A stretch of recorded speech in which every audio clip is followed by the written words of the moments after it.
যুদ্ধক্ষেত্রে আমার ওরকম কোনো কারো সাথে কোনো পরিচয় হয় নাই, দেখা হয় নাই। পরবর্তী পর্যায়ে অনেক কাহিনী শুনেছি। কিন্তু কোনো অ্যাজ আই সেড আমি সম্মুখ যুদ্ধে ছিলাম। তো পলিটিক্যাল এলিমেন্টের সাথে আমার কোনো দেখা সাক্ষাৎ হয়নি। আমি বলতে পারব না এই ব্যাপারে কিছু। সরি, তোমার প্রশ্নটা কি ছিল? 15ই আগস্ট। ও 15ই আগস্ট, সরি।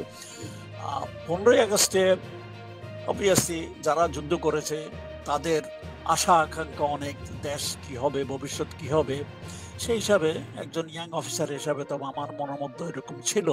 কিন্তু যুদ্ধের পরবর্তী পর্যায়ে অবস্থা পরিস্থিতি দেখে আমরা অনেক হতাশ হয়ে গেছি যে পলিটিক্যাল গভর্নমেন্ট যেভাবে চালাচ্ছে, যেভাবে চলতেছে, মনে হয় দেশের মধ্যে একটা লুটতরাজ অন্যরকম পরিস্থিতি হয়ে গেছে। তারপরে পরিস্থিতি বাংলাদেশে 72, 73, 74, 75-এ কি হয়েছে এটা বলার অপেক্ষা রাখে না। ম্যানমেড দুর্ভিক্ষতে কি পরিস্থিতি হয়েছে আমরাও সেটা জানি, দেখেছি। এই পরিস্থিতিতে কিছু একটা করা যায় কি না এই নিয়ে আমরা ইয়াং অফিসাররা নিজেদের মধ্যে আলাপ আলোচনা করতাম। হয়তো সিনিয়রদের মধ্যে আলাপ হইতো, কিন্তু কেউ শেয়ার করতাম না। আফটার অল এগুলা মানে গোপনে বলা হতো, গোপনে গোপনে আলোচনা করা হতো। তো 75-এর যে ঘটনাটা ঘটে, এটা আগে থেকে কল্পনা ছিল। তারপরে বাকশাল হওয়ার পরে মুজিব যখন বাকশাল করে তখন এটা আরো একটু ভালোভাবে চিন্তা ভাবনা শুরু করা হলো। আর আমি বলি, আমি কিন্তু মূল পরিকল্পনার সাথে খুব একটা জড়িত ছিলাম না। নিজেদের মধ্যে আলাপ আলোচনা করতাম। আর তখন আমার চাকরিও নাই, বাইরে মানে অবস্থা, তারপর আর্থিক অবস্থা খুবই খারাপ ছিল। কিছু একটা রোজগার করার জন্য ধান্দা টান্দার মধ্যে ব্যস্ত ছিলাম। তবে ক্যান্টনমেন্টে যেতাম, বন্ধু বান্ধবের সাথে আলাপ হতাম। মোস্টলি আমার ইউনিট ছিল টুফিল্ড, তখন টুফিল্ডের সিও ছিল রশিদ, যে 15 আগস্টে ছিল। সেই রশিদের সাথে আলাপ সালাপ করতাম, আমার জনের সাথে আলাপ করতাম। আর ইউনিটে যেতাম কোনো অর্ডার টর্ডার নিয়ে, যদি কিছু একটা কন্ট্রাক্ট ব্যবসা করতে, এটাই ছিল। খুব একটা মানে সন্তোষজনক ছিল না। পয়সা করি নাই, ব্যবসা করতে তো পয়সা লাগে। অনেক বন্ধু বান্ধবের কাছে গেছে যারা ব্যবসায় প্রতিষ্ঠিত ছিল, তাদের কাছে সাহায্য চাইছি, খুব একটা মানে আশাবাঞ্ছক সাহায্য পাইনি। যাই হোক, এরকম পরিস্থিতিতে আমার মনে হয় একদিন রশিদের সাথে আলাপ করতেছিলাম, দেশের অবস্থা এসব নিয়ে আলাপ সালাপ করতেছিলাম। তো রশিদ আবার একটু কথা টথা কম বলে, চাপা, সে বেশি কথা বলে না। তো বলার সময় বললো যে, তুমি কি ঢাকার বাইরে কোথাও যাওয়ার প্ল্যান আছে? আমি বলছি, না, ঢাকাতে আছি। তো সপ্তাহখানেক আগে 15 আগস্টে তখন বললো যে, ঠিক আছে, ঢাকায় থেকো। তো আমি তখন বুঝতে পারি নাই, তখন কি আমি ভাবছি আমি অর্ডার টর্ডার নেওয়ার চেষ্টা করতেছি, হয়তো উনি আমাকে বড় একটা অর্ডার দিবেন, এই জন্য বলতেছে ঢাকায় থাকতে। তারপরে আমি ভুলে গেছি, আমি নিজের কাজে কাজে ব্যস্ত। 15 তারিখে রশিদ হন্য হয়ে আমাকে খুঁজতেছে। সে আমি যেখানে থাকি, আমার শ্বশুর বাড়িতে, সে জায়গা সে চিনে। আর ছিল দুপুরবে একবার, আমাকে পায়নি, কথা কথা বলে চলে গেছে। মেজর নূরকে লাগাইছে আমার পেছনে আমাকে খুঁজে বাইর করতে। সারাদিন নাকি তারা আমার ফোন করছিল। আমি সন্ধ্যাবেলা যখন ঘরের মধ্যে ঢুকতেছিলাম, এমন সময় আমার এক শালি ফোনে ছিল, সে বলে যে, ধরেন ধরেন, উনি আসতেছে বলে আমাকে ফোন দিল। দেখলাম যে অপর দিকে মেজর নূর। তো মেজর নূর সাথে শাহরিয়ার আছে। স্যার, শাহরিয়ার, আমি আপনার সাথে একটু দেখা করতে আসতে চাই, আপনি কি আছেন? আছে, আসো। ওরা চিনে আমাকে, জানে আমার কোথায় থাকি তাও জানে। তারপরে শাহরিয়ার এবং নূর তারা মানে আশেপাশে কোথায় ছিল, 5-10 মিনিট পরে তারা আসলো আমার শ্বশুরবাড়িতে। ওরা চাটা খাইলো, খাওয়ার মধ্যেই তারা আমাকে, তখনও কিছু বলে নাই, বলছে, স্যার আমরা একটু এক জায়গায় যাবো, মানে আপনি আমাদের সাথে আসেন। তো আমি ঠিক আছে, আমি এটা হতো সিরিয়াসলি কিছু নেই। তো যেহেতু আমি এখন যাব, আমার শ্বশুরবাড়ির লোকজন ওদেরকে বোঝানোর জন্য বলছে যে, অ্যাকচুয়ালি ডালিম অসুস্থ, হাসপাতালে আছে, তাদেরকে আমরা দেখতে চাইতেছি। ঠিক আছে।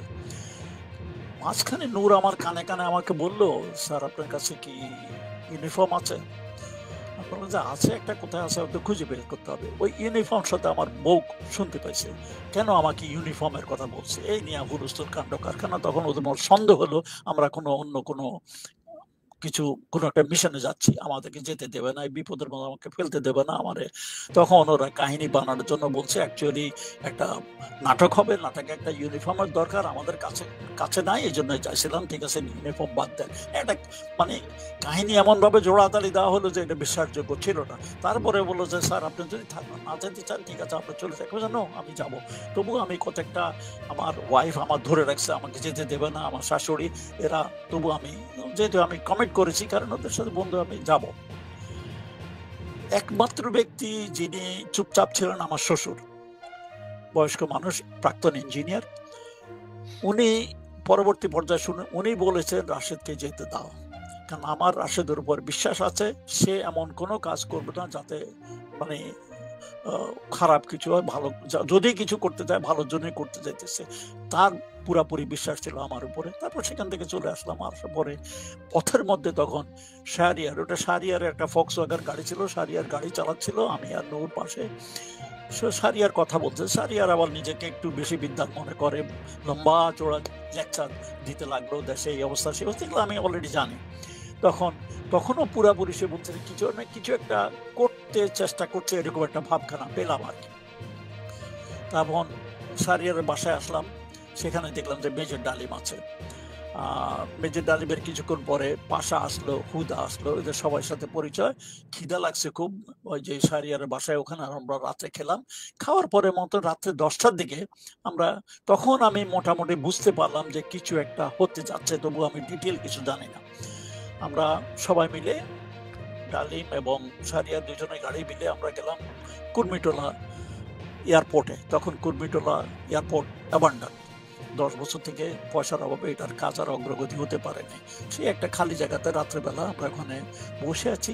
Actually we are waiting for Joydebpur থেকে 16 বেঙ্গলের আসার কথা, লেফটেন্যান্ট কর্নেল আমিন আহমদ চৌধুরীর আন্ডারে আমাদের সাথে যোগ দেওয়ার জন্য, ওদের জন্য ওদেরকে রিসিভ করার জন্য অপেক্ষা করতেছি। 1 ঘন্টা পর্যন্ত আমরা অপেক্ষা করতেছি, আসে না। ইতিমধ্যে রশিদ আসছে একবার, রশিদ আসে আমাকে দেখে খুব খুশি, আমার একবারে মানে হাত শেক করে বলে যে থ্যাংক ইউ তুমি আসছে। আমি রশিদ কিন্তু আমার শ্বশুর বাড়িতে গেছিল দুপুরে, আমাকে খোঁজার জন্য পাইনি। সারাদিন সে হন্য হয়ে আমাকে খুঁজতেছে।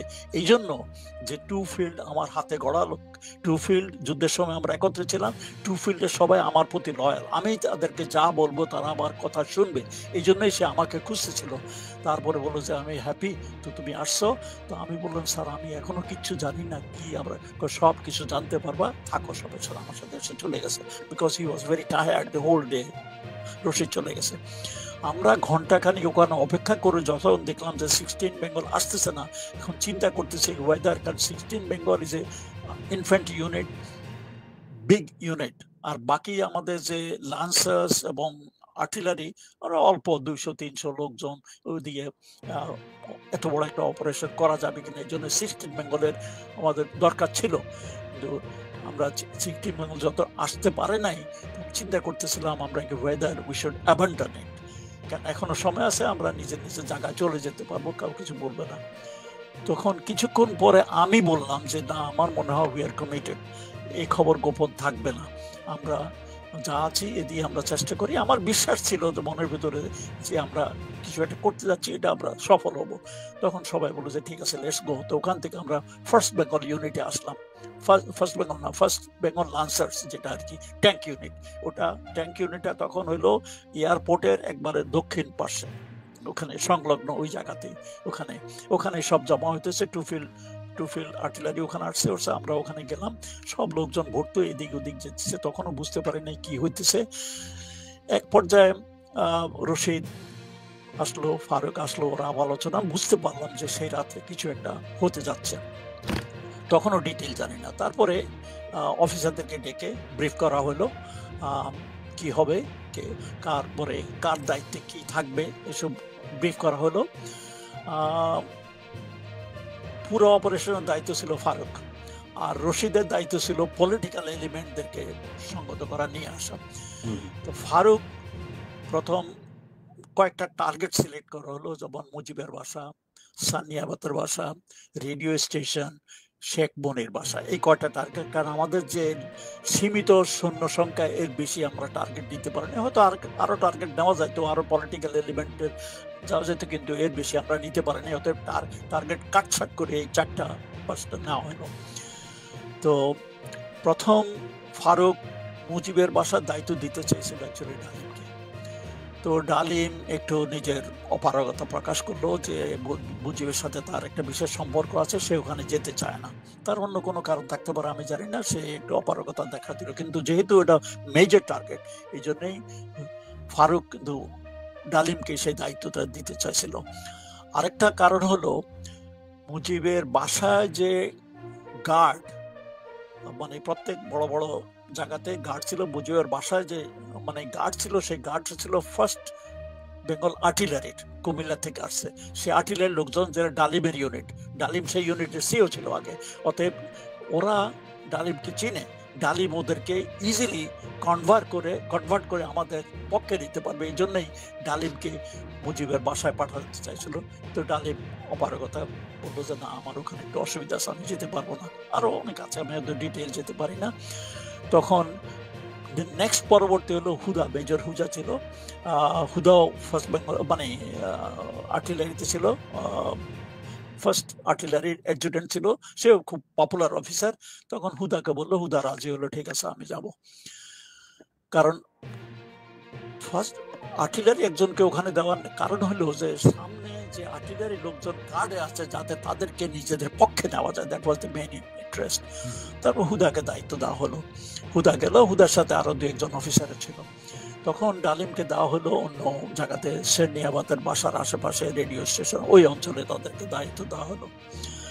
তো আর আমার দায়িত্ব ছিল রেডিও স্টেশনের জন্য ডালিমের আন্ডারে। ডালিমের আন্ডারে আবার 2টা গ্রুপ ছিল। একটা ছিল ওই মিন্টু রোড এরিয়াতে, পরবর্তী পর্যায়ে জানতে পারলাম যে ওটা সানিয়াবাদের বাসায়, আর হইলো রেডিও স্টেশন এই এরিয়াতে। আর ওভারঅল দায়িত্ব ছিল ডালিম। তো আমাদেরকে ব্রিফ করা হলো। ব্রিফ করা হওয়ার পরে ফারুক একটা ছোট্ট বক্তৃতা দিল। ফারুক খুব একটা ভালো বাংলা বলতে পারে না, যতটুকু পারে এটা বক্তৃতা দিয়ে বললো সংক্ষিপ্ত যে এরকম ঘটনা করছে, এটা আমরা সহ্য করতে পারি না, আজকে আমাদের এটা কিছু করতে হবে, এবং সবাই এখন রয়েছে, আমরা আছি। তারপরে সবাইকে হাতিয়ে টাতিয়ে দেওয়া হলো। আমার ইউনিফর্ম ছিল না, মেজর মহিউদ্দিন কোথা থেকে একটা ইউনিফর্ম এনে দিল, কাঁধে র্যাঙ্ক ছিল কিনা আমি জানি না, ওটা পড়লাম। তারপরে আমরা সব রেডি টেডি হয়ে, অনেক কাহিনী আছে, অত লম্বা চড়া কাহিনীতে আমি যেতে চাই না। তো আমার মনে হয় 4টার দিকে এমনি আমরা ওই এয়ারপোর্টে ঘন্টাখানিক আমরা সময়, 1 ঘন্টা 2 ঘন্টা সময় নষ্ট করেছি। আমরা আমাদের মনে হয় মুভের সময় ছিল 3টা বাজে, আমরা অলরেডি ডিলে হয়ে গেছি। আমরা 4টার দিকে রওনা দিছি সবাই। সামনের দিকে আমার মনে হয় ডালিম ছিল সামনে, তারপরে আমরা ট্রাকের মধ্যে, আমার আন্ডারে যে রেডিও স্টেশনে আমার দায়িত্ব হলো, রেডিও স্টেশন 2টা ট্রাক দেওয়া হলো। তার মধ্যে এক একটা ট্রাকের ভিতরে 30-40 জন লোক করে ওরা ঠাসাঠাসি ভাবে ছিল, এবং এই ট্রাকগুলো মোস্টলি 2 ফিল্ডের এবং ফার্স্ট লান্সারদের। তারপরে শাহরিয়ার ছিল আমাদের এই গ্রুপের মধ্যে, মেজর শাহরিয়ার ছিল, শাহরিয়ার আন্ডারও 2-3 ট্রাক ছিল। তো সামনে ছিল ডালিম। আমরা মানে ক্যান্টনমেন্টের ভিতর দিয়েই বেরিয়ে গেলাম। পিছনে পিছনে ট্যাঙ্ক গুলো আসলো একটা একটা করে। অনেক কাহিনী আছে, এটা আমার ডিটেল যেতে চাই না। আবার কোনো বাধা বিপত্তি আমরা পাই নাই। আমরা ভাবছিলাম হয়তো বাধা বিপত্তি আসবে, কিন্তু কিছু হয়নি। কারণ সবাই একটু আশ্চর্য যে এটা কেন যাচ্ছে, কোথায় যাচ্ছে। আরেকটা জিনিস হলো, সেদিন ইউনিভার্সিটিতে শেখ মুজিবের কি একটা মানে অনুষ্ঠান আছে, ছাত্রলীগের একটা অনুষ্ঠান আছে। সেই অনুষ্ঠানে মানে শেখ মুজিবের কনভোকেশন কি ছিল, যাওয়ার কথা। তো অনেকে মনে করছে ওখানকার ইয়ের জন্য, মানে নিরাপত্তার জন্য এসব লোকজন ট্যাঙ্ক যাচ্ছে। তা আমরাও গেলাম। আমাদের সামনে ছিল ডালিম, ডালিমের পেছনে তারপরে প্রথম ছিল আমার মনে হয় শাহরিয়ারের 2টা ট্রাক লোকজন তার দায়িত্বে, তারপরে 2টা ট্রাকের দায়িত্বে আমি ছিলাম। তো আমার টার্গেট, প্রত্যেকের টার্গেট আলাদা বলা আছে। তারপর বাকিরা ট্যাঙ্ক গুলো তাদের দায়িত্ব দেওয়া হলো, কে এয়ারপোর্টে, কেউ মানে সেই ইয়েতে কি জানি বলে মিরপুর রোডের ওদিকে, কেউ বঙ্গভবনের ওদিকে, তারপরে কেউ আহ, আহ, জয়দেবপুর রাস্তা ওদিকে, এয়ারপোর্টের রাস্তার ঢাকা ওদিকে, ঢাকা ময়মনসিংহ রোড। ঢাকা ময়মনসিংহ রোড ওদিকে স্থাপন করা হলো। অত ডিটেল ওগুলো আমি তখন জানতাম না। আর শহরের বিভিন্ন মানে স্ট্র্যাটেজিক পজিশনে জন্য পাঠানো হলো, কিন্তু ট্যাঙ্ক পরে আসছে। আগে আমরাই ট্রাকে করে আমরা আগে যাচ্ছিলাম। তখন মনে হয় ভোর, তখন তো ঘড়ি আমার হাতে ছিল কিনা জানি না, আমরা তো ঘড়ি ধরে এসব করতে পারতাম না, সময় জ্ঞান খুব একটা ছিল না, তখন অন্ধকার ছিল। অন্ধকারে আমরা আস্তে আস্তে বেরিয়ে এলাম। তারপরে যখন মিন্টু রোডের ওখানে মানে আমাদের প্রথম টার্গেটের কাছে আসার সময় প্রথম মনে একটা গাড়ি একটু খারাপ হয়ে গেল। শাহরিয়ারের আন্ডারে যে ট্রাক ছিল একটু খারাপ হয়ে গেল, কারণ লোকজন ওটাকে ধাক্কা দিয়েছে। ওটা কাছে টার্গেটের কাছে চেষ্টা করা হলো। আমার ট্রাক যখন আসলো, আমি আমার লোকদেরকেও বললাম যে যাই ওদেরকে একটু হেল্প করো। কিছুক্ষণ পরে হেল্প করে 5-10 মিনিট সময় নষ্ট করে দেখলাম যে কিছু হচ্ছে না। আমি আবার এদিকে আস্তে আস্তে ভোর হয়ে যাচ্ছে। অতএব আমি ডালিমকে বললাম আমি আমার টার্গেট চলে যাই, কারণ আমার দেরি হয়ে যাচ্ছে। ডালিম বলেছে যা তুমি চলে যাও। তো ওই 7-এর মধ্যে 2 ট্রাকে যা পাইছি 2 ট্রাকের মধ্যে ভরায় আমি আবার ডান দিকে টার্ন করে রেডিও স্টেশন দিকে চলে গেছি। এর মধ্যে শাহরিয়ারের লোকজন এবং আমার লোকজন কিছু একটা মিক্স হয়ে যেতে পারে, এরা সবাই কিন্তু আর্টিলারির লোকজন। তারপর ওদেরকে নিয়ে আমি রেডিও স্টেশন গেলাম 2টা ট্রাকে। আমার আগে ইনস্ট্রাকশন ছিল প্রথম ট্রাক লোকজন মানে 20-30 জন লোকজন যারা আছে, প্রথমে তারা পুরা রেডিও স্টেশনে ঘেরাও করে নিবে। দ্বিতীয় ট্রাকে তারা আমার সাথে থাকবে, আমরা ভিতরে যাব।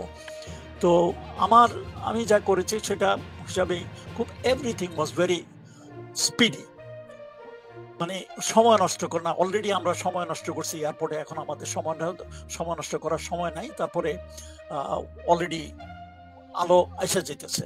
আমরা যখন রেডিও স্টেশনে যাই আমার মনে আছে অলরেডি আলো দেখা যাইতেছে লোকজন। আমি যখন আমার লোকজনকে নিয়ে রেডিও স্টেশনের সামনে গেলাম, তখন ওখানে এমওডিসি বা পুলিশের কিছু গার্ড ছিল 7-8 জন।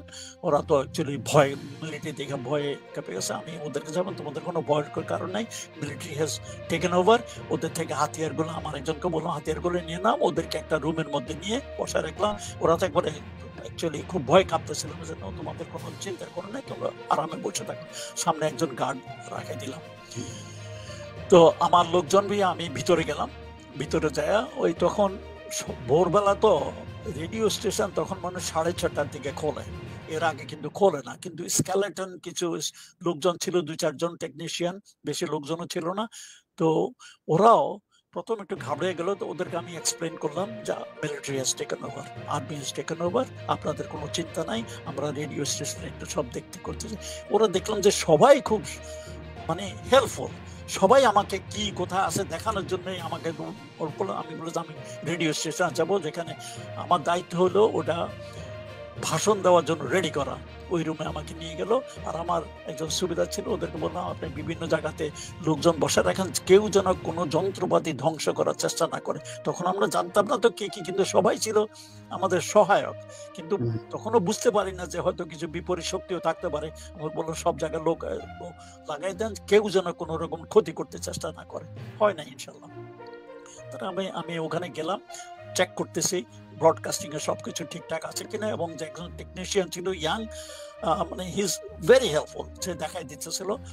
তো এমন এক পর্যায়ে আমার এক সুবিধার দৌড়ায় আসা বললো যে স্যার রক্ষী বাহিনী। আমি তো একটু ঘাবড়াই গেলাম, কি বাবা রক্ষী বাহিনী আক্রমণ করলো নাকি? রক্ষী বাহিনী একটা ট্রাক যাইতেছিল, আমরা তাকে মানে ঘেরাও করে রেখে দিছি। ভালো করছো। আমি বাইরে আসলাম, বাইরে এসে দেখলাম যে রক্ষী বাহিনীর লোকের একটু ভীত সন্ত্রস্ত ছিল। তাদের মানে একটা অ্যাকচুয়ালি ট্রাক না, একটা হাফ ট্রাকের মতো, বাইরে মনে হয় মানে গোটা 15-20 লোক হবে। আর সামনে একজন সুবেদার সাহেবকে আমি নামতে বললাম। আমি বললাম, পরিচয় দিলাম যে army has taken over, everything is under army control, আপনারা কিন্তু আমাদের সাথে আসেন। তো সে বললো যে স্যার আপনাদের সামনে ভয়, বলছে আমাদের সাথে আছে। তখন আমি বললাম যে আপনার লোকদেরকে বলেন হাতিয়ার গুলা গাড়িতে রেখে নিচে নামে আসতে। ওরা সবাই নিচে নামে আসতো। আমার হাবিলদার আরো আমার সাথে লোকজন আছে, তারা ওইগুলা দেখাশোনা করলো। তারা এইসব লোকজন চতুর্দিকে স্যার রক্ষী বাহিনীর লোকজন তো মানে শেখ মুজিবের মানে গিয়েছিল। ইয়েস, শেখ তারা মুজিবের তারা যখন শুনলো যে আপনারা করেছেন, মানে তাদের প্রতিক্রিয়া কি ছিল? তারা কি কোনো উত্তেজিত হয় নাই বা আপনাদের সেটা আমি একটু পরে আসতেছি। ওদের প্রতিক্রিয়াটা। কিন্তু ১ম চতুর্দিকে মিলিটারি দেখে ওই একটা ট্রাকের, হাফ ট্রাকের লোকজন তারা কোনো কিছু করে বরং আমি তো বললাম যে ওই সুবেদার দেখলাম যে আমার কথা মতো মানে ওদেরকে লোকজনকে নামায় আর আমাদের একজন হাবালদারকে দিয়ে বললাম যে যেই রুমে ওই পুলিশের লোকজন ছিল ওদের ওই রুমেই রাখা হলো, একটু গার্ড বাড়ায় দিলাম। আর ওদের যে হাতিয়ার টাতিয়ার আছে হাতিয়ার গুলা ওরা নিজে নিয়ে নিলাম।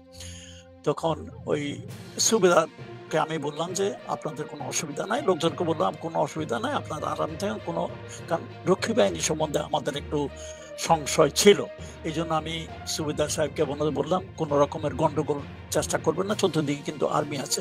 বাই দ্যাট টাইম ট্যাঙ্কও দুই একটা আমাদের চারিদিকে আসে গেছে, অতএব তারা সে বুঝতে পারছে পরিস্থিতি তাদের পক্ষে নাই।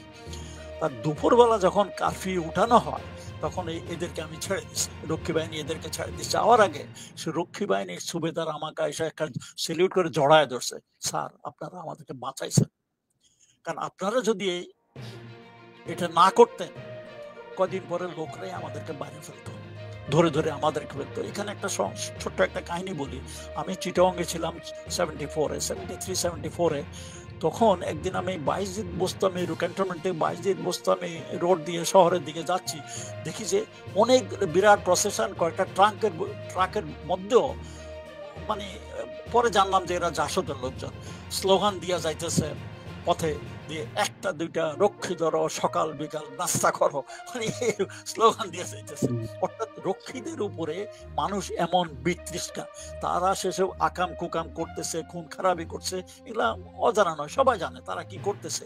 এবং রক্ষী বাহিনীটা ছিল একটা political force under Sheikh Mujib, ওর পার্সোনাল কমান্ডে নাকি এগুলো তার কার্যক্রম পরিচালনা করা হইতো। এবং শোনা যায়, আমি ডাইরেক্টলি জানি না, তোফায়েল নাকি এগুলো সব মানে করতো আর কি। অতএব এই রক্ষী বাহিনী এসব মানে পলিটিক্যাল, আওয়ামী লীগের পক্ষে পলিটিক্যাল কাজকর্ম করত। তো আমি যখন ওদেরকে রিলিজ করলাম, ওই সুবেদার আমাকে জড়ায় ধরে সেলিউট দিয়ে বলে, স্যার আপনারা আমাদেরকে বাঁচাইছেন, কদিন পরে কিন্তু লোকেই আমাদেরকে মারা ফেলতো, না হয় এরকম অবস্থা আপনারা যেভাবে করেছেন। তাই হোক, সে কাহিনী এখনো বলতেছেন। তারপরে আমি গেলাম, আমার ওই রেডিও চেক করতেছে সবকিছু ঠিক আছে কিনা। এমন সময় মনে হয় তখন 4:30, আমি টেস্ট করার জন্য ঠিক আছে কিনা আমি নিজে একটা অ্যানাউন্সমেন্ট দিলাম আর কি, আমার নিজের নামে। আমি যে মেজর রাশেদ বলছি, দেশ সামরিক বাহিনী কন্ট্রোলে আছে এবং দেশে কারফিউ আছে, কিছু একটা বললাম আর কি, লোকজনকে বললাম আপনারা আমাদেরকে মানে আমাদের সহযোগিতা করবেন আশা করি। এমন সময় আমার পিছনে ছিল ক্যাপ্টেন মোস্তফা, সেও একটু কিছু বলার জন্য খুব লাফালাফি করছে, স্যার আমি একটু বলবো, ঠিক আছে ওকে, আমি মাইক্রোফোন দিলাম, বলবো। সেও একবার হাত পা ছড়ায় একেবারে খুব মানে এক্সাইটেড হইয়া সবার ঈদ মোবারক স্যার, একবারে মানে শেখ মুজিবরে গালি গালাজ দিয়া একবারে হাত পা ছড়ায় খুব চিল্লাচিল্লি করে মানে গালি গালাজ দিয়ে বলতেছিল। এমন সময় থেকে একজন টেকনিশিয়ান আসে বললো যে, স্যার আপনারা যে এই যে এখন যে ব্রডকাস্ট করতেছেন এটা কিন্তু বেশি দূরে যাচ্ছে না, এটা ওই মানে রেডিও স্টেশনের আশেপাশে 2-4 মাইলের বাইরে যাচ্ছে না, কারণ আমাদের যে মেইন ট্রান্সমিটার মহাকালীতে ওটা কিন্তু এখনো বন্ধ, ওটা না ওপেন না করলে এটা সারা বাংলাদেশে যাবে না। তখন আমি বললাম যে তাড়াতাড়ি ওদেরকে বলেন ওটা খুলে দিতে। সে আবার পরক্ষণে এসে বলেছে, স্যার ওটা অলরেডি খোলা হয়ে গেছে, কারণ গোলাগুলির আওয়াজ শুনে তারা অলরেডি নিজের থেকেই মানে ওটা খুলে দিচ্ছে, বুঝছে যে এখন একটা ব্রডকাস্ট আসবে, অতএব ওটা অলরেডি খোলা আছে। অতএব আমি এবং ক্যাপ্টেন মোস্তফা অরিজিনালি যা বলেছি যে মানে দেশে একটা সামরিক অভ্যুত্থান হয়েছে, আর্মি হ্যাজ টেকেন ওভার, এটা ওই রেডিও স্টেশন আশেপাশে ধানমন্ডি এই অঞ্চলে কিছু অঞ্চলের বাইরে যায় নাই। পরবর্তী পর্যায়ে শুনেছি যে কেউ শুনেছে, অনেকে শুনে নাই। তারপরে 15-20 মিনিট পরে 6:30টার দিকে মনে হয় তখন ডালিম আসলো। ডালিম হন্তদন্ত ঘামাইতে আসে একেবারে জিপের থেকে লাফ দিয়ে নেমে রাশেদ কোথায় আমাকে খুঁজতে খুঁজতে আমার কাছে আসলো, একেবারে সে খুশি ঘামাইতেছে, কারণ তখন অগাস্ট মাস তো, হাত আঙুল দিয়ে উঠায় বলছে উই হ্যাভ ডান ইট, এবার আমাকে জড়ায় ধরে বললো যে উই হ্যাভ ডান ইট। তো আমি বুঝলাম যে মিশন সাকসেসফুল। অর্থাৎ ডালিম এখানে আসার আগে সে খোঁজ খবর নিয়ে আসছে, হয়তো মুজিবের বাসায় গেছিল, যে জানছে যে the target has been neutralized. তারপর অন্যান্য যেসব টার্গেট ছিল সেই অঞ্চলে এমনিও radio station, Mintu road area, সানিয়াবাতের বাসা, এসব পুরো এরিয়ার দায়িত্ব, ওভারঅল দায়িত্ব তার ছিল। আচ্ছা, টার্গেট মানে কি? মানে আপনাদের কি ও এই যে এই মানে পিনাকিদার ভাষায় বলি যে এই যে শেখ মুজিবের পরিবারকে জয় বাংলা করে দেওয়ার মানে পরিকল্পনাই ছিল নাকি পরিকল্পনাটা কি ছিল? টার্গেট বলতে আমি বলি আর্মির ভাষা হইলো আমাদেরকে কোথায় কোথায় কার কি দায়িত্ব আচ্ছা। সেটাই। যেমন মুজিবের বাসা একটা, সানিয়াবাতের বাসা একটা, শেখ মুনির বাসা একটা, রেডিও স্টেশন একটা। না কিন্তু আগের তার দিন বিকেল থেকে এই যে পরের দিন পর্যন্ত আপনারা যে পরিকল্পনা করলেন, এই পরিকল্পনায় সব শেষ তো আপনাদেরকে একটা ব্রিফিং করা হয়েছিল। সেখানে বলা হয়েছিল যে শেখ মুজিবের পরিবারকে এই যে হত্যা করা হবে এই ন ধরনের কোনো পরিকল্পনা ছিল ন কি? ন এরকম কোনো পরিকল্পনা হয় নাই। এক্স্যাক্টলি ফ্র্যাঙ্কলি স্পিকিং কোনো ওরকম ধরনের ব্রিফিংও করা হয়নি। হুম। সময় আমাদের কাছে ছিল না, we ran out of time, কারণ ১ ঘন্টা ২ ঘন্টা আমরা অলরেডি নষ্ট করেছি 16 বেঙ্গলের অপেক্ষায়। 16 বেঙ্গল আসে নাই, অতএব আমাদের কাছে সময় ছিল না। ছোট্ট একটা বক্তৃতা ফারুক দিয়েছে তার লান্সারের ওখানে, অতটুকু, অত ডিটেল বলে নাই। সে বলছে তোমাদের কমান্ডাররা তোমাদেরকে ডিটেল বলবে, আমি অত ডিটেলে যেতে চাই না। মুজিবের ভাগ্য কি হবে এই নিয়েও একটু কিছু হয়তো আলাপ আলোচনা হয়েছে। আরেকটা জিনিস হলো কি, আমি পূর্ব আলোচনায় আমি ছিলাম না, অথবা আমি ডিটেল জানি না মুজিবের ভাগ্য নিয়ে কি হবে, আমি অত জানি না। তো রশিদ কিছুদিন আগে জিল্লুর রহমানের কাছে তার একটা ইন্টারভিউ দিছে। এই ইন্টারভিউটা কিন্তু ১৫-২০ বছর আগে রেকর্ড করা, এটা রিসেন্টলি রিলিজ হয়েছে। রশিদের কথা মতে যে মুজিবকে ওখানে মুজিবের বাসায় মারার কোনো প্ল্যান ছিল না, বা অন্য লোকে মারার কোনো প্ল্যান ছিল না। প্ল্যান ছিল মুজিবকে ওখান থেকে অ্যারেস্ট করে নিয়ে এসে তারপরে সরওয়ার্দী উদ্যানে তখন আমাদের মিলিটারি ক্যাম্প ছিল, ওখানে একটা সামারি কোর্ট মার্শাল করে আলটিমেটলি মুজিবকে যেতে হতো। ওখানে করে হরে তাকে মানে সামারি কোর্ট মার্শাল করে তাকে এক্সিকিউটিং করে, what ever it is, that was the plan, বাসায় নয়। এটা হলো রশিদের বার্তা। এবং রশিদের কথা হলো রশিদ ফারুক কিন্তু অরিজিনাল প্ল্যানার, তারা ডিটেল জানে। অতএব রশিদ যদি এটা বলে থাকে এটা সত্য হতে পারে। যাই হোক, আমার মনে হয় না মুজিবকে ওখানে মারার কোনো প্ল্যান ছিল। না তবে মানে আপনি মুজিব জানতেন না ওই পর্যন্ত। জি। তখনও জানতাম না, আর আমি ওখানে তো ছিলামই না। অতএব পরবর্তী পর্যায়ে জানতে পারছি যে কি ছিল। আর ওখানে ওই মেজর হুদা ছিল। মেজর হুদা একটা স্টেটমেন্ট দিয়েছে কর্নেল এম এ হামিদের কাছে, তার বইতে আছে। সেই বইয়ের মানে স্টেটমেন্টটা আমার এই বই যেটা আমি লিখেছি,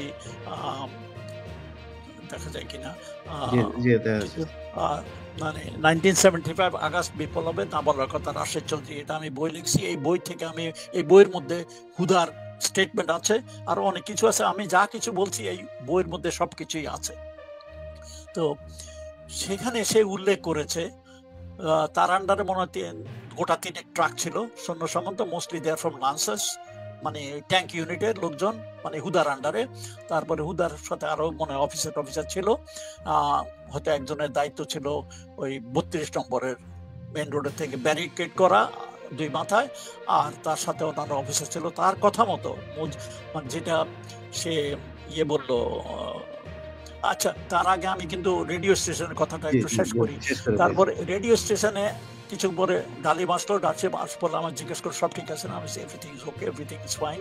রেডিও স্টেশন আর একজন টেকনিশিয়ান ছিল, দে আর ভেরি হেল্পফুল। তারা আমাদেরকে সাহায্য করতেছে, কোথায় কি করতে হবে, মানে সুইচ কোথায় কি করতে হবে বলছে। তো প্রথমেই ডালিম হ্যান্ডসেটটা নিয়ে একেবারে দাঁড়ানো অবস্থাতেই উত্তেজিত ভাবে বলা শুরু করলো যে দেশে একটা বিপ্লব হয়েছে, army has taken over the control. Sheikh Mujib, আমার মনে হয় শেখ মুজিবকে হত্যা করেছে, এটাও সে ব্যবহার করেছে। আর দেশে কারফিউ মার্শাল ল, লোকজনকে বলছে আপনারা আমাদের সাথে থাকুন, সহযোগিতা করুন, কেউ ঘর থেকে বাইর হবেন না। তো প্রথম এসব কথাটা একটু খাপছাড়া ছিল। তখন আমি বললাম যে স্যার, আমার মনে হয় এরকম ভাবে না বলে let's write it down, record it, দেখে পড়ুন। তখন অনেকে বলে ঠিক আছে তুমি একটু তাড়াতাড়ি লিখে দাও। তো আমি তখন একটা কাগজ কলম নিয়ে ওই যতটুকু পারলাম, এই একটা প্যারা, বেশি বড় না, এটা লিখে দিলাম যেটা যা হয়েছে ঘটনা। তবে হত্যা শব্দটা আমি মনে হয় ব্যবহার করিনি। তো ডালিম মনে হয় ওটা নিজের থেকে পরে বলেছে। আর যেসব সেই মানে ডালিমের স্টেটমেন্টই পরে রেকর্ড করা হয় এবং রেকর্ডটাই বারবার চলতে থাকে। মিনওয়াইল সরকার কবির উদ্দিনকে সবাই চিনে, সরকার কবির উদ্দিন আসলো, ওই তার ডিউটি ছিল, সে আসলো তাড়াতাড়ি, তাকে এনে আমরা ওখানে বসে কমেন্ট্রি দেওয়ালাম আর কি। ডালিমের বক্তৃতার মাঝে মাঝে সে নিজের থেকে কমেন্ট্রি দিল, কারণ সরকার কবির উদ্দিনের গলা সবাই চিনে। অতএব এই যে অ্যানাউন্সমেন্টটা যাচ্ছে এটা অথেন্টিক, এটাই বোঝানোর জন্য যে কারণ ডালিমকে লোকে চিনে না, রাশেদকে লোকে চেনে না, আমরা কি বলছি লোকে চিনে না, কিন্তু সরকার কবির উদ্দিনকে লোকে চিনে, তার বক্তব্য লোকে জানে, এই জন্যই তাকে দিয়ে কমেন্ট্রি দিয়ে আমরা করতাম। এরকম এটা চলতে লাগলো, মানে ঘন্টাখানিক চলার পরে যখন খন্দকার মোশতাক আসলো, আসার পরে Khondaker Mostaq stopped it, but by that time everybody is known. এটা হলো মানে রেডিও স্টেশনের কাহিনী। 8টা সাড়ে 8টার দিকে মনে হয় রশিদ খন্দকার মোশতাককে নিয়ে আসলো। খন্দকার মোশতাক সাদা পোশাকে, মানে প্রিন্স কোট পরে, সাদা টুপি পরে আসলো। খন্দকার মানে রশিদ তো বেশ লম্বা চড়া, 6 ফুটের উপরে লম্বা, আর খন্দকার মোশতাক একটু ছোট, মানে তার অর্ধেক। যাই হোক নিয়ে আসছে। তো মানে ডালিমা বা আমরা দুজনে মিলে তাড়াতাড়ি একটা গার্ড অফ অনারের বন্দোবস্ত করলো। আমাদের কাছে যা সৈন্য সামন্ত হাতের কাছে ছিল তা দিয়ে ওই রেডিও স্টেশনের সামনের চত্বরে, ছোট চত্বরে একটা গার্ড অফ অনার দেওয়ার বন্দোবস্ত করলাম। After all he is the new president. তারপরে দিলাম, উনি মানে সবাই হাত মিলালেন এবং বাংলায় ওখানে বললেন যে তোমরা মানে বিরাট একটা করেছো, দেশের সূর্য সন্তান, স্থাপন করেছো, মানে সঙ্গে একটা মুক্তি। উনি ভিতরে একটা রুমে ওনার জন্য তৈরি করা হলো, ওখানে চলে গেল। তারপরে থেকে রেডিও স্টেশনটাই কিন্তু বাংলাদেশের নতুন সরকারের হেডকোয়ার্টার, ওখানে সবাই আসলো, ওখানে সবকিছু হলো। এখন মুজিবের বাসভবনে কি হলো, আমি ওখানে ছিলাম, আমি ছিলাম না, আমি অন্য জায়গায় ছিলাম না, এসব সব আমার পরবর্তী পর্যায়ে এসব কালেক্টেড কাহিনী। সেটা হলো ওই বদলুল হুদার স্টেটমেন্ট সে দিয়েছে আমার এই বইতে, সেটা আছে স্টেটমেন্টটা। সেই স্টেটমেন্টের মধ্যে সে বলেছে যে সে সৈন্য সামন্ত নিয়ে তখনও ভোর হবে সে প্রথমে বাড়ির কাছে আসে নাই, দূরে রেখে সে ওদেরকে থাকতে বললে, বিকজ হিজ ফার্স্ট ডিউটি ওয়াজ সামনে যে গার্ড রেজিমেন্ট আছে মুজিবের, সেই গার্ড রেজিমেন্ট লোকজন কিন্তু তারই প্রাক্তন ইউনিটের, ফার্স্ট বেঙ্গল আর্টিলারি থেকে আসছে, কুমিল্লার থেকে। তখনকার দিনে নিয়ম ছিল মিলিটারির এক এক ইউনিট এক এক মাসে এই গার্ড ডিউটি করবে। সেটা মুজিবের বাসা, বঙ্গভবন আর বিভিন্ন ইম্পর্টেন্ট জায়গাগুলোতে থাকে। তখন ওই মুজিবের বাসার দায়িত্ব ছিল ফার্স্ট ফিল্ড আর্টিলারির রেসপন্সিবিলিটি। এই আর্টিলারির কমান্ডার ডালিম ছিল এককালে, আগে পাশা ছিল, তারপর ডালিম। আর ওই ইউনিটের অ্যাডজুটেন্ট ছিল বদলুল হুদা। এরা সবাই কিন্তু খুব পপুলার অফিসার, সবাই তাদের মানে ইউনিটের সবাই তাদেরকে চেনে। তো ওদেরকে দূরে থামাইয়া তখন হুদা ওই গার্ড রেজিমেন্টের কাছে ওখানে গেল। তখন তারা রেডি হচ্ছিল রিভেলি করতে। রিভেলি মানে সকালে ফ্ল্যাগ হোয়েস্টিং অনুষ্ঠান হয়, ওতে বিগল বাজায়, ওটা কয় ফ্ল্যাগ, ওই রেডি হইতেছিল প্লাটুন খানিক লোকজন। তো হুদা আস্তে আস্তে ওখানে গিয়ে ওদেরকে, এগুলো আমি সব বলতেছি হুদার কাহিনীর থেকে, যে স্টেটমেন্ট সে দিয়েছে আমার বইতে আছে। সে বলেছে সে ওখানে যায়, ও হুদা সুবেদার সাথে কথা বললো, ওরা সবাই হুদাকে চিনেই তাকে বললো। তখন হুদা বললো যে আর্মি হ্যাজ টেকেন ওভার, এখন আমরা এখানে আসছি, Mujib is no more in power, মুজিবকে অ্যারেস্ট করতে আসছি, এবং আপনারা আমাদের সাথে আছে কিনা। এক বাক্যে সবাই বলে স্যার আমরা আছি আপনাদের সাথে। তো হুদাকে বললো যে ঠিক আছে আপনার রেডি থাকুন, কিন্তু কেউ যেন মানে এখনো 32 নম্বর ঘরের ভিতরে কেউ যেন না ঢুকতে পারে, এটা আমরা দেখে রাখুন। কিন্তু এই হুদা বলছে আমি একটু আমার সৈন্য সামন্ত নিয়ে আসি এবং এলএমজি বিভিন্ন জায়গাতে আমি বসাবো, সেগুলো ঠিক করে আসি। মিনওয়াইল ওই লান্সারের লোকজন আইসা তারা ভিতরে, ঘরের ভিতরে ঢোকার জন্য মানে ইয়ে করতেছে। আর একটু বছরে দোতলা থেকে নিচে এসে কমোশন শুনে উপরের থেকে শেখ কামাল, শেখ মুজিবের বড় ছেলে, তখন সে ক্যাপ্টেন কামাল, কিন্তু সে তার স্ট্যান্ড গান না কেড়ে উপর থেকে গোলা ছুটতে নিচে দোতলা থেকে নিচে আসছে। আর আরো বলা হয়েছে উপরে দোতলা থেকে সুলতানা শেখ কামালের ওয়াইফ, সেও একটা মানে অটোমেটিক রাইফেল দিয়ে দোতলার থেকে নিচে যে জমাত হয়েছে তারা বুঝতে পারছে তারা কেউ অ্যাটাক করতে আসছে, মানে ৩২ নম্বরে মুজিবের বাসা, ওখান থেকে গোলাগুলি করছে। এসব গোলাগুলি হওয়াতে একজন সিপাহী মারা গেছে, আরো মনে হয় ২-১টা ওয়ান্ডেড হয়েছে, কারণ তখন অন্ধকার ছিল, অন্ধকারের মধ্যে গোলাগুলিতে পড়ছে, মারা গেছে। এই এখন চোখের সামনে তাদের একজন সিপাহী মারা গেছে, এটা দেখে অন্যান্য সিপাহীরা খেপে গেছে। গুলি আগে স্যার শুরু হলো কাদের পক্ষ থেকে? মানে বজলুল হুদার কথা মতো শেখ কামাল এবং তার ওয়াইফ সুলতানা, এই দুজনের থেকে গোলাগুলি। শেখ কামাল সিঁড়ি বেয়ে নিচে আসতেছিল, গোলাগুলি চিল্লাইতে চিল্লাইতে, মিলিটারি পুলিশ ভাই ভাই আমাদের অ্যাটাক হয়েছে, আপনারা আমার সাথে আসেন, সেই গোলাগুলি করতে করতে নিচে নামে আসছে। আর উপরে দোতলা থেকে সুলতানা কামাল ওই নিচে সৈন্যদেরকে গুলি গুলি করছে, ওখান থেকে শুরু হয়েছে প্রথম।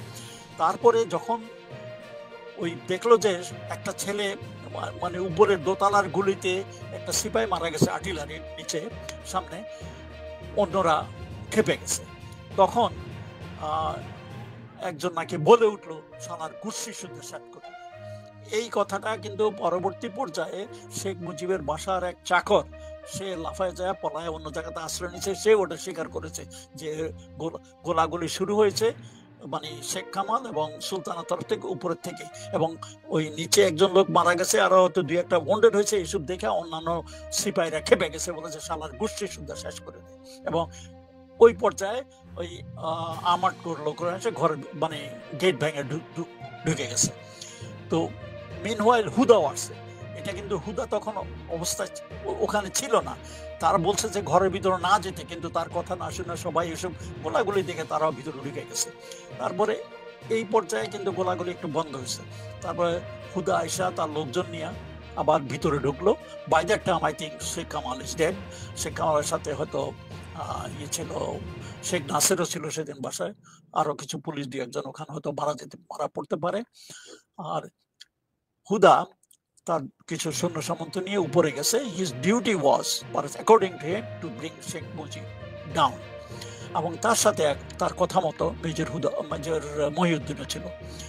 তারা উপরে, আর মিনওয়াইল শেখ মুজিবও তার ঘরের থেকে বাইরে আসলে হুদা, মহিউদ্দিন ওরা শেখ মুজিবকে নিচে নামায় আসতেছিলেন, সিঁড়ি বয়ে নিচের দিকে আসতেছিলেন। যে মুহূর্তে তারা সিঁড়ি বয়ে নিচে আসতেছিলেন, অমন সময় উপর থেকে নাকি আবার গুলি গালা শুরু করছে। এই সময় শেখ জামাল, সেও ওই রুমে, শেখ জামাল এবং সুলতানার ও দুজনে এলো পাতালি গুলি গালা শুরু করছে। এক গুলিতে এই মুজিবের পিছনে ছিল একটা সিপাহী পড়ে গেছে, মানে বন্ডেড।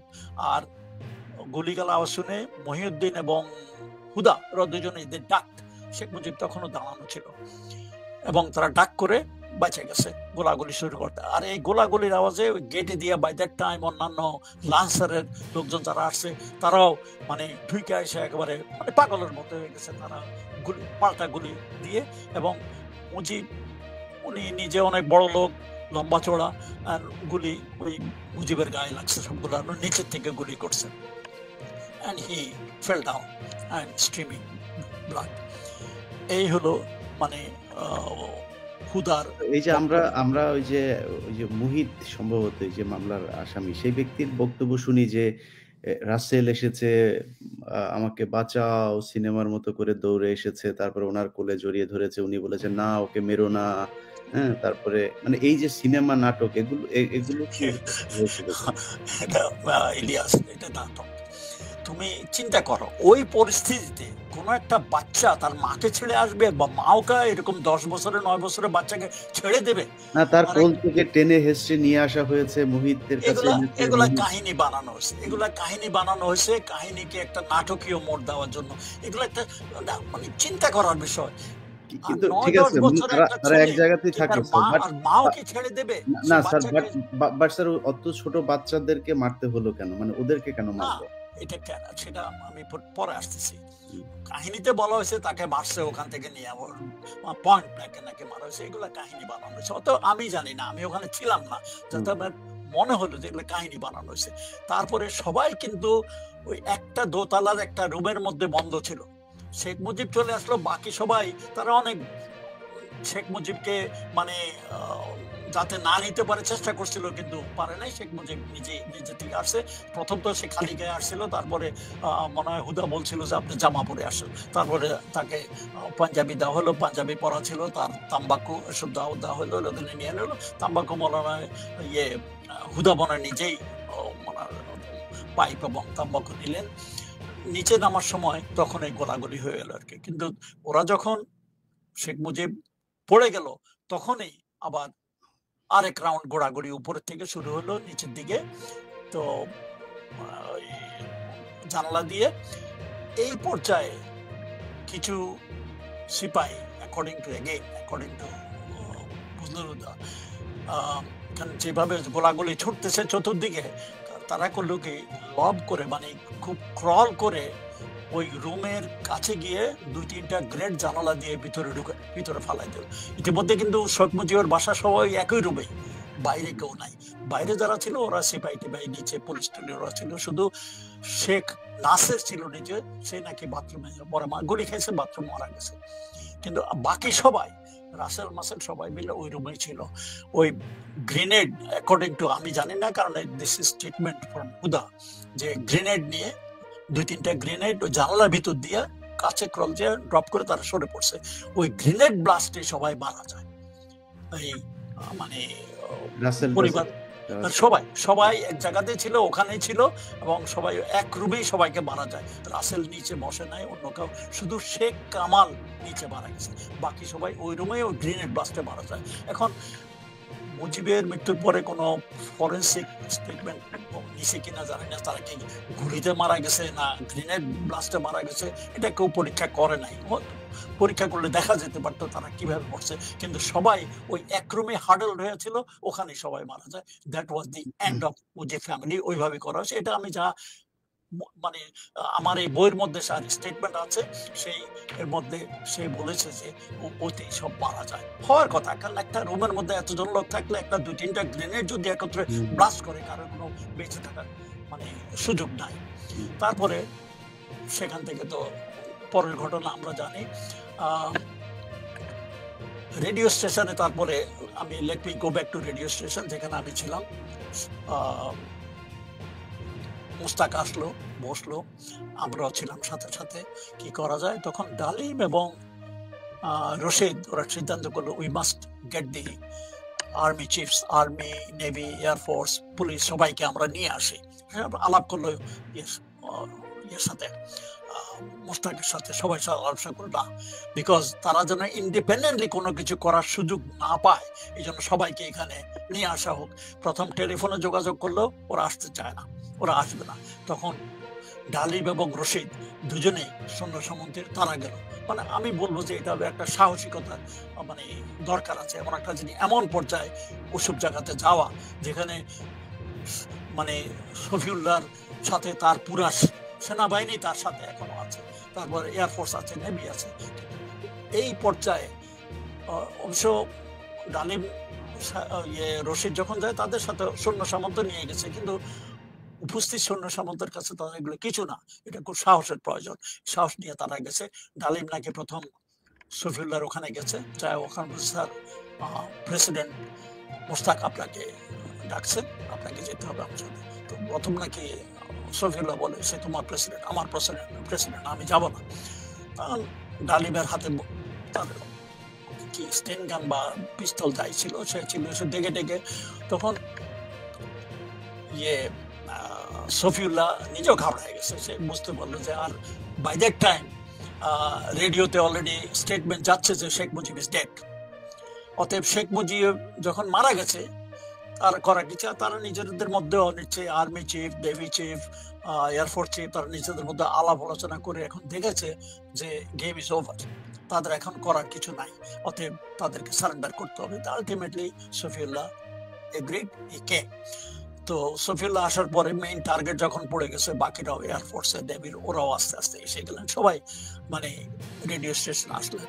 বিডিআর এর চিফ ছিলেন যখন মেজর খলিলুর রহমান, উনিও আসলেন। পুলিশের চিফ ছিল কি নুরুল ইসলাম নাকি, উনি আসলেন। সবাই আসলেন, সবাই এয়ারপোর্টে আসলেন। ওই এক রুমে, ছোট্ট রুমে হার্ডল করে সবাই পড়ে আসছেন। খন্দকার মোস্তাক খুব চালাক মানুষ, সে সবাইকে সামনে নিয়ে বলেন, দেখেন এই ছেলেরা এই কাণ্ড ঘটাইছে, আমাকে আইনে এখানে বসায় দিছে, আমাকে মানে খুব সুন্দরভাবে বলতেছে, আমাকে দায়িত্ব দিছে, আমি এখন আপনারা এটাকে সামলান।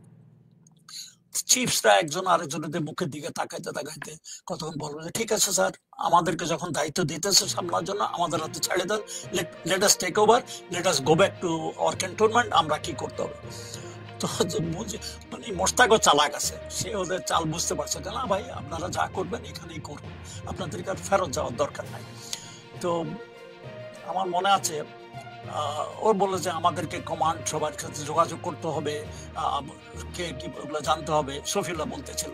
তখন আমার মনে আছে রশিদ একটু ধমক দিয়েই বললো, স্যার আপনি হলেন চিফ, আপনি যে অর্ডার দিবেন সেটা লোকে শুনবে, অন্যের কথা এখানে বলার সুযোগ নাই, আপনি যা বলবেন তাদেরকে শুনতে হবে। আপনি যদি মানে আমার মনে আছে রশিদ এভাবে বলেছে, মানে দৃঢ়ভাবে বলছে, আপনি যদি সঠিক একজন চিফ হয়ে থাকেন আপনার কথা তাদেরকে শুনতে হবে, তাদের কথা আপনাকে শুনতে হবে কেন, এখন এই পরিস্থিতিতে আপনি যা বলবেন সেটাই বলবেন, আপনাকে এখানেই বলতে হবে, আপনাকে ফেরত যেতে হবে না।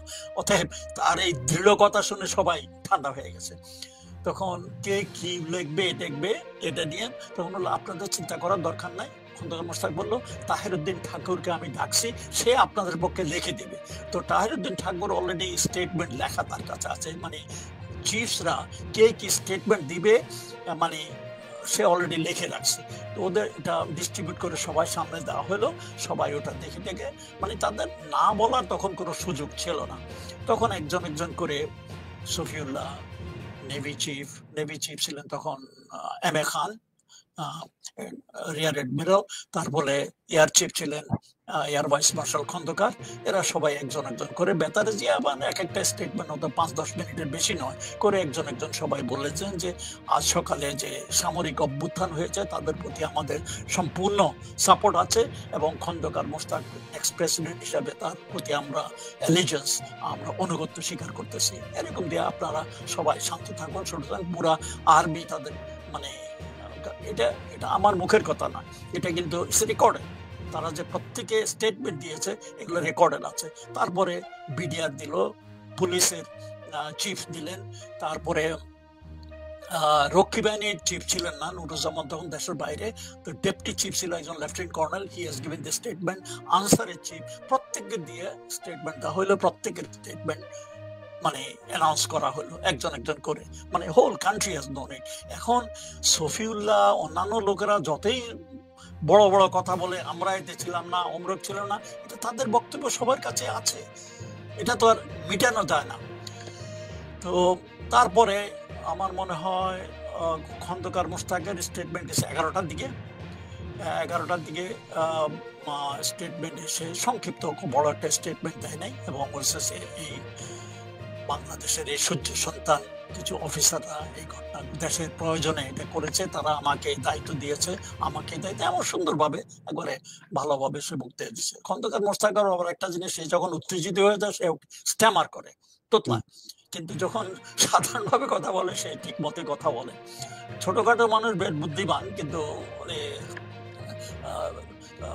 একটু তোতলানো ভাব আছে আর কি, উত্তেজিত হয়ে গেলে আর কি। যাই হোক, সেটা হলো বেতার ভয়ের কাহিনী, বেতারের কাহিনী অতটুকুই। তারপরে 12টার দিকে কারফিউ রিলিজ করা হলো, সেদিন শুক্রবার ছিল, জুমার দিন, জুমার জন্য কারফিউ রিলিজ করা হলো। আর the moment curfew has been lifted, এটা একটা দেখার, যে তোমাদের তখন জন্মটন্ম হয় নাই, তখন যারা ঢাকায় ছিলেন আমাদের মুরব্বীরা, বয়স্করা, তারা দেখেছেন সেই ঢাকার যে চেহারা, মানুষ একবার উল্লাসে ফেটে পড়েছে বাইরে, সারা মানে ঢাকা তখন, ঢাকার লোক সংখ্যা এখনকার মতো এত বেশি ছিল না, কিন্তু যেই সংখ্যার লোকজন ছিল সবাই বাইরে এসেছে উল্লাস করতে।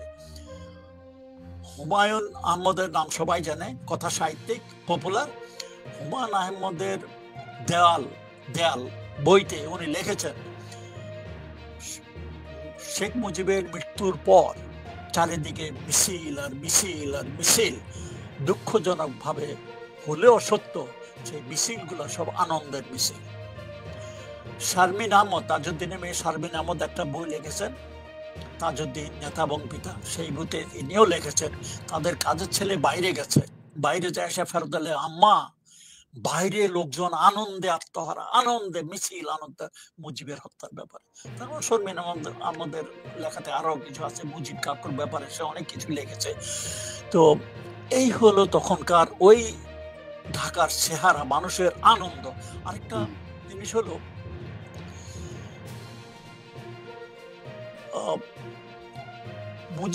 মুজিবের মৃত্যুতে কারো চোখে কেউ একটু চোখ পানি দেখেনি, কারো মুখে মানে ইন্নালিল্লাহ শোনা যায় না। আর মুজিবের জানা যায়, লোক পাওয়া যায় না। ইভেন হাসিনার নিজের কথা, যেটা আমার ফাঁসি চাই মতিউর রহমান মিন্টু লিখেছে, যে তার নিজের কথা 10-15 জন লোক ধরে এনে তার বাপের জানাজা করা হয়েছে। এটা না স্যার, হাসিনার স্যার কথা। আপনারা নাকি স্যার লোকজনকে যেতে দেন না এই জানাজা করতে, মানে ওই লাশ দেখতে নাকি 32 ওকে, নাম্বারে যেতে এই দিতে চান পক্ষে না। আমি বলতে চাই, সরি, কি হলো, ওকে, জি, ঠিক আছে এই স্যার। উপলক্ষে আমি একটু বলতে চাই, ওকে, আমাদের মধ্যে তখন ছিল, আমাদের সাথে ছিল 2টা ইউনিটের, মানে 2 ফিল্ড আর্টিলারি এবং 1 লান্সার, এই 2টা ইউনিট। লান্সার এবং আর্টিলারির লোক সংখ্যা কিন্তু ইনফ্যান্ট্রির মতো না। 2 ইউনিটে সব মিলে হয়তো 250, মানে সব মিলে 400-500 লোক হবে ইনফ্যান্ট্রি ইউনিটের জন্য। এই জন্য আমরা অপেক্ষা করতেছিলাম, কিন্তু আসে নাই। এই 400-500 লোকদেরকে দিয়েই আমরা এটা করেছি। হুম, এখন এই 400-500 লোকের মধ্যে যে টার্গেট 4টা এয়ারপোর্ট বিভিন্ন জায়গায় ছিল, এরা ওখানেই ব্যস্ত ছিল। সারা বাংলাদেশে 400 লোক ছিল না। আর ঢাকা শহর চতুর্দিকে তারা ছিল না। আরেকটা মজার জিনিস হলো যে ট্যাঙ্কগুলা গেছে, এই ট্যাঙ্কগুলার যে মেইন গানের কিন্তু গোলা ছিল না। হুম, কারণ গোলা থাকে জয়দেবপুরে একটা মানে সুরক্ষিত জায়গায়। মজার ব্যাপার হলো যে মোমেন্ট খালেদ মোশাররফ জানতে পারলো যে ট্যাঙ্কের মধ্যে গোলা নাই, খালেদ মোশাররফ সাথে সাথে হাতে একটা স্লিপ লিখে দিল যে গোলা রিলিজ করো। Khaled Musharraf was the first officer to react positively to the coup, মানে পক্ষে। কিন্তু স্যার আওয়ামী লীগ তো এখন বলে যে খালেদ মোশাররফ হচ্ছে উনাদের লোক। খালেদ মোশাররফের পরিবারও দেখি হাসিনার কাছ থেকে পুরস্কার টাকা-পয়সা নেয়। এটা হলো এটা হলো চোর বালালে বুদ্ধি পালে। এখন কথা হলো ঘটনার পরে লোকে অনেক কাহিনী বানায়। যেমন 15ই আগস্টের পরে জাসদের লোকজন সবাই মনে করে আমরা এটা ঘটাইছি। আমরা একটা কথা আছে না, কোন একটা সাকসেসফুল স্টোরির পেছনে অনেক বাপ আছে, আর হুম, দুর্ঘটনাটা মানে আনসাকসেসফুল দিকের কোনো বাপদাদা নাই, সেরকম কাহিনী। সবাই বলে খালেদ মোশাররফ, তবে একটা হলো খালেদ মোশাররফের ভাই, ছোট ভাই রাশেদ মোশাররফ, সে আওয়ামী লীগের এমপি ছিলেন তার ময়মনসিংহে, তার এরিয়া থেকে। এবং খালেদ মোশাররফের মা, সেও মোটামুটি মনে হয় যারা আওয়ামী লীগের যারা পক্ষ আওয়ামী ছিল। লীগ করতো স্যার সারা দেশেই তো তখন অলরেডি বাকশাল হয়েছে। বাকশাল Yes, প্রতিষ্ঠিত। বাকশাল তারপরে বাকশাল চরকি অরিজিনাল। বাহিনী আছে। মানে এদের তখন প্রতিক্রিয়া কি ছিল? মানে সাধারণ মানুষ না হয় মিষ্টি-টিষ্টি খেলো, ঈদ মোবারক করলো। কিন্তু তাদের কোনো প্রতিক্রিয়া ছিল না? ছিল না, কারণ বাকশাল যদিও এটা আসলে আওয়ামী লীগে, আমার হুম, মনে আছে কারো একজনের কাছে শুনেছি, মানে কে একজন মুজিব নাকি বাকশাল করার মুজিবের কাছে বলছিল, "স- মানে মুজিব ভাই, সারা জীবন আপনি আওয়ামী লীগ করলেন, আর এখন আওয়ামী লীগ বাদ দিয়ে বাকশাল করলেন।" তখন উনি নাকি জবাব দেয়, আরে আওয়ামী লীগে আমার জন্ম, আমি কি আওয়ামী লীগ ছাড়তে পারি? আওয়ামী লীগ যায় নাই, বাকশাল করি আর যাই করি আওয়ামী লীগে। এটা আসলে ঠিকই, ওই বাকশাল বলতে আপনার আওয়ামী লীগে। যাই হোক, আওয়ামী লীগের প্রতিক্রিয়া ওই সময় যে অলরেডি মুজিব মারা গেছে, খন্দকার মোশতাক, সেও একজন আওয়ামী লীগের 2য় র্যাঙ্কের আওয়ামী লীগের বড় অফিসার, সে এখন প্রেসিডেন্ট। আর একটা জিনিস দেখো, খন্দকার মোশতাকের যে ক্যাবিনেট সবাই কিন্তু আওয়ামী লীগের, কেউ বাইরের কেউ নাই। আর এই যে যারা কু করেছে তারাও কেউ নাই, কারণ তারা কেউ ক্ষমতার জন্য কু করে নাই, তারা দেশকে উদ্ধার করার জন্য, রক্ষা করার জন্যই কুটা করেছে, করে তারা সামরিক বাহিনীর উপরে ছেড়ে দিয়েছে, মানে খন্দকার মোশতাক পলিটিক্যাল ফোর্সের উপর ছেড়ে দিয়েছে। এরা সবাই কিন্তু আওয়ামী লীগে ছিল, এরা কেউ ছিল না। অতএব তাদের পাল্টা কোনো সেদিন ঢাকার মধ্যে আওয়ামী লীগের বা এই যে শেখ মুজিব মারা গেছে বা এই কুর বিপক্ষে একটা লোকও কোনো শব্দ বাইরে শোনা যায়, সবাই যা দেখা গেছে আনন্দ, কেউ মানে একটু শব্দ করে কাদের সিদ্দিকীর ব্যাপারে শুনি স্যার। সে তার তার রাজনৈতিক পিতা বলে শেখ মুজিবকে, তার নাকি অনেক ভালোবাসা ছিল। সে অনেক করেছে। মানে এর ব্যাপারে কিছু জানেন কিনা? সে 15ই আগস্টের আগে বা পরে তার তারই কি বা মুক্তিযুদ্ধের সময় তাকে তো দেওয়া হয়েছে। আ খেতাব খেতাব দেওয়া খেতাব হয়েছে। দেওয়া হয়েছে। তো জি।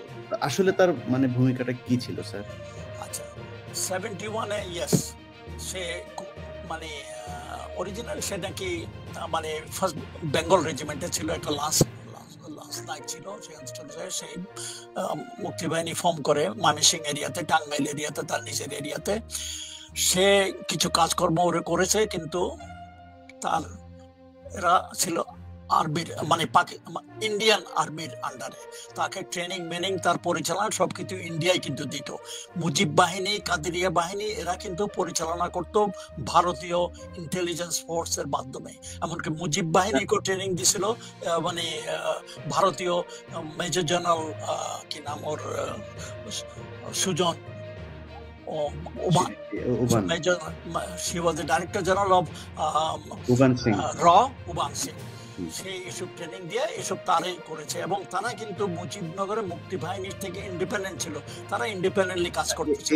মানে এই যে কাদের সিদ্দিকীর যে কাদেরিয়া বাহিনী, এই বাহিনীর সাথে নাকি বাঘা বাহিনীর সাথে নাকি মুক্তিযোদ্ধাদের মাঝে মধ্যেই যুদ্ধ-টুদ্ধ হতো। হতো। এটা সত্য? ওই যুদ্ধ হতো কিনা জানি না, একটা তাদের মধ্যে একটা ক্ল্যাশ ছিল। কারণ তারা ইন্ডিপেন্ডেন্টলি, তারা মুজিবনগর থেকে অর্ডার নিত না। তারা নিজেরাই কি করতো তারা নিজেরাই জানে। বলেছি যে তারা ইন্ডিয়ার কন্ট্রোলে ছিল। আর মুজিবনগরের কাহিনী, মুজিবনগরের যে মুক্তিযুদ্ধ, এটা মুজিবনগর হেডকোয়ার্টার আন্ডারে, জেনারেল ওসমানীর আন্ডারে আমরা করেছি। আর আমি বললাম তো, যুদ্ধের সময় আমি ফ্রন্টে ছিলাম, ভিতরে কি হয়েছে অত কিছু জানি না। এসব পরবর্তী কাহিনী, যে মুজিব বাহিনী, কাদেরিয়া বাহিনী, এরা mostly they were political forces.